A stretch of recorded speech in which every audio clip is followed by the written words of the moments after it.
A melhor maneira de entender o que é o Espiritismo é entender como ele surgiu. Foi na França, na década de 1850, era muito comum em festas, em casas particulares, as pessoas fazerem a brincadeira das mesas girantes para falar com os mortos, com os espíritos. Eram como as brincadeiras de contato com os espíritos por meio do copo, só que eram feitas com mesas naquela época. Então, se faziam perguntas e se a mesa se mexesse para um lado, era uma resposta. Se fosse para o outro lado, era outra resposta. Depois eles até criaram um alfabeto em torno da mesa e conseguiam respostas letra a letra, formando as frases. Essas reuniões eram reuniões muito famosas. Os jornais da época escreveram sobre o assunto. Victor Hugo, o escritor, participava de reuniões como essas, mas era tudo considerado uma curiosidade, uma grande brincadeira. Foi quando um pedagogo, o professor Rivaio, começou a se interessar, porque ele pensou, ou tudo é uma grande farsa, ou então temos alguma lei da física que está atuando sobre a mesa e nós desconhecemos. Então ele passou a frequentar as reuniões com o objetivo de pesquisar. E uma vez que ele identificou que não havia fraude no fenômeno, ele começou a perceber que o movimento das mesas, dando as respostas, eram respostas inteligentes, com informações precisas de datas, de nomes de pessoas, de revelações. Então, o fenômeno era muito mais um fenômeno inteligente do que um fenômeno físico. E o professor Rivaio concluiu informações importantes, e aqui começa o que é o Espiritismo. Primeiro, nós não seríamos apenas um corpo, mas seríamos uma alma. Segundo, essas almas seriam imortais, elas sobreviveriam à matéria. Terceiro, essas almas, lá onde elas se encontram, elas poderiam se comunicar com os vivos.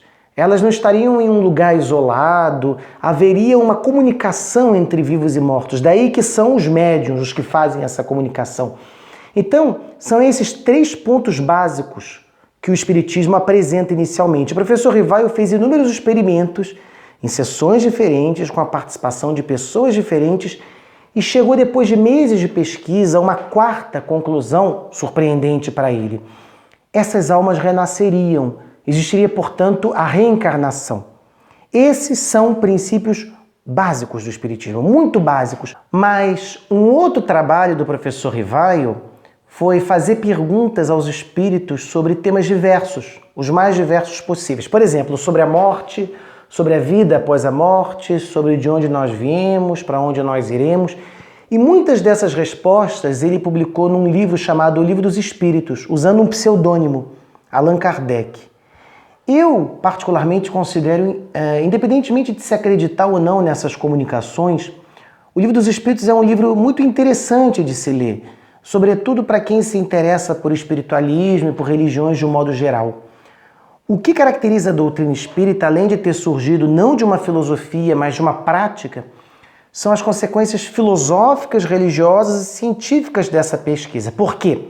Se somos uma alma imortal, se podemos nos comunicar com os mortos, se eles renascem, quer dizer, se eles reencarnam, então há consequências filosóficas para tudo isso, há consequências religiosas e também há consequências científicas. E é por isso que o Espiritismo não se diz religião, porque ele nasceu de uma pesquisa prática. Muitos estudiosos do século XIX se interessaram pelo Espiritismo e escreveram obras muito importantes que vale muito a pena serem lidas, sobretudo pelos críticos do Espiritismo conhecerem. Tem uma obra, por exemplo, a de Charles Richet, que foi um ganhador do Nobel de Medicina, tem do William Crookes, que foi um reconhecido físico e químico inglês, tem a de Camille Flammarion, que foi um astrônomo francês, tem a de Ernesto Bozano, por exemplo, que foi um professor de filosofia da ciência, tem de Oliver Lodge, e tem uma até muito interessante de Cesare Lombroso, que foi um psiquiatra e criminologista muito conhecido no direito penal. Como no Brasil existem 4 milhões de espíritas e mais de 30 milhões de simpatizantes do espiritismo, eu considero relevante culturalmente conhecer um pouco o espiritismo.